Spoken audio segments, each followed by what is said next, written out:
No, I love playing this game. I love competing. I love being in the locker room with the guys. I'll never get that again, so I want to make sure I get as many opportunities to do that as I can. Thought the defense was outstanding, kept us in the fight as a team the whole game. Thought the offense then did a good job of being able to play their best when it was, when it was required. The LA Rams win a close one, a nail-biter of a game, a buzzer-beater style win against the Seattle Seahawks, winning 17-16. This game kind of showed a lot about the Rams, that there's a saying, and the saying is, if you do something right once, you can do it again and again and again. And this team continues to show us that they have capabilities to be great. They have the tools to have a successful game, like consistently. They have the players there. They've made the wow game wins. They've had the wow wins. And so what's the issue? I think in this first drive that you guys get, the first drive of the Rams, it painted the picture that I've always been saying. And, I love what Puka Nacua is doing. He's great. He's awesome. We'll get into what Kupp and his injury means for the team. But I'm telling you guys, Tutu Atwell really needs to be a legitimate prime piece to the offense. Because even if he doesn't catch the ball, or even if he doesn't do this or do that, he's going to have 11 heads looking at him pre-snap. And the thing is, with his speed and his agility and Sean McVay's brilliance and his ability to create very, very stressful concepts for defenses to pick up on, Tutu Atwell is going to make DBs panic, and you're going to get pass interference calls like you did in this game. Tutu had like 2 of them in the first drive. Players just freak out when he's in space and he's beating them. And, if you're even, he's leaving. And that saying is so true, especially with talents like Tutu Atwell. I really, really need to see Sean McVay incorporating him more and more into the offense. Like I said, in that first drive, he clearly shows that he is a weapon. And so that's the first thing that I really picked up on, is his ability to draw attention, to draw eyeballs on him. And then the simple fact that when the ball is up in the air and players do not see the ball and they just see him beating them, they just grab. And they're going to try to disrupt the route as much as possible. So I do believe that McVay and the offense need to continue to add more roles for Tutu Atwell. And then, Cooper Kupp. Okay, Cooper, I go to war for Cooper Kupp. I really do. Anytime we talk top 10 wide receivers, Coop, I always have him in my top 3. I think he's a technician. I think he has the ability to be open when he's not open. I think he has this mastery of being able to break down any cornerback pre-snap. I think pre-snap, he's already broken down corner pre-snap. So those things are intangible, but I can't keep going to bat for a guy that keeps getting hurt. I can't do it. I'm going to continuously look foolish. I go into these debates and I'm like, yeah, I got Coop in my top 3. Let's talk numbers. I got Coop in my top 5. Let's talk this. Let's talk that. And I usually win.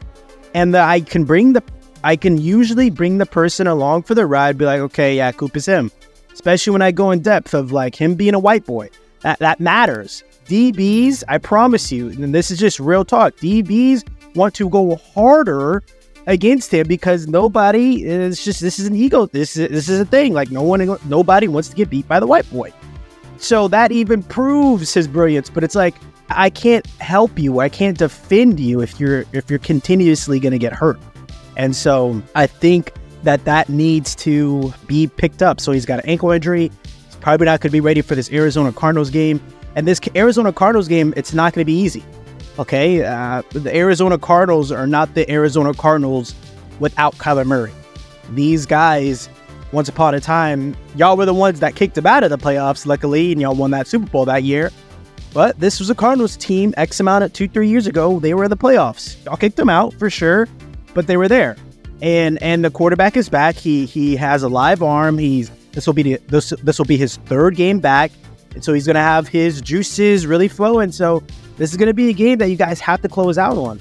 You're 4-6 right now. You have an opportunity to be 5-6. And I just think that things really need to click from start to finish because I think this Cardinals team is going to be ready. honestly. I need to know by the Rams faithful, the Rams fans, what are your expectations for the rest of the season? Are you guys looking to kind of tank for the rest of the season? Because if not, you got a pretty healthy schedule at the end of the season. Like this season, the rest of the season, it's not too bad. So you got the Cardinals. You already beat them earlier in the season. You beat them 26-9 at home. You're going to their house now with their real starting quarterback. So let's see. I truly believe that the Rams can beat the Cardinals. All right. And then you're going to have a tough Browns game that you're going to have to win at home, but with a quarterback and DTR that does not look great. And then at the Ravens, that's going to be a tough game, but it's going to be winnable. And then you have the Commanders, Saints, and Giants. Those are games that are winnable. So I'm really curious with the Rams fans, with the Rams faithful, are you guys looking closer to better draft pick? Or are you guys looking closer to playoffs? Because I'll be honest, if I were a Rams fan, after that Packers loss, I might be looking at the draft. That's why I really want to gauge where you guys are at. That's why I really want to know, where are the real Rams fans with the best outcome? What would be the best outcome for the Rams this season? Is it to go all in, try to win as many games as possible? Cooper comes back for that Browns game, and then you guys just run amok and start getting impressive wins? Or does Cooper Kupp not come back for that Browns game? You guys lose a few more games, and then you try to tank to get a better draft pick. How do you guys feel about Matthew Stafford? You know, it's unfortunate. I don't actually think that Matthew Stafford's bad any stretch of the imagination, but it's important to note that I have a starting quarterback who is getting older and older. He has the gift still. I think his arm is still lively, but the injury risk is always high. He goes 17 for 31, 190 yards, gets us a touchdown, but also gets us an interception. And the thing is, when I see Matthew Stafford playing out there, he's playing to win. He wants to win these games. So I don't know exactly where the mindset is of the Rams faithful. So that's why I really like, what is the diagnostic of the team? How do you guys flush things out? How do you guys reset? What's the in and outs? Is it going to be big, very, very big in this Cardinals game to run the ball? I think so. I think it's going to be the best thing to do is to run the ball, and then heavy play action, get these big bodies like Puka, Nacua, Tyler Higbee in front of smaller DBs, and to be able to box them out. And that's if Cooper Kupp's not available.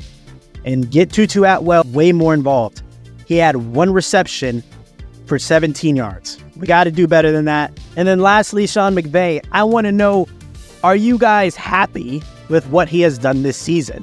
A 4-6 team, a team that won the Super Bowl 2 years ago. Are you guys happy with your head coach and the performance of your team and of your stars? The only way I'll know is if you let me know in the comments. And like always, like, comment, and subscribe.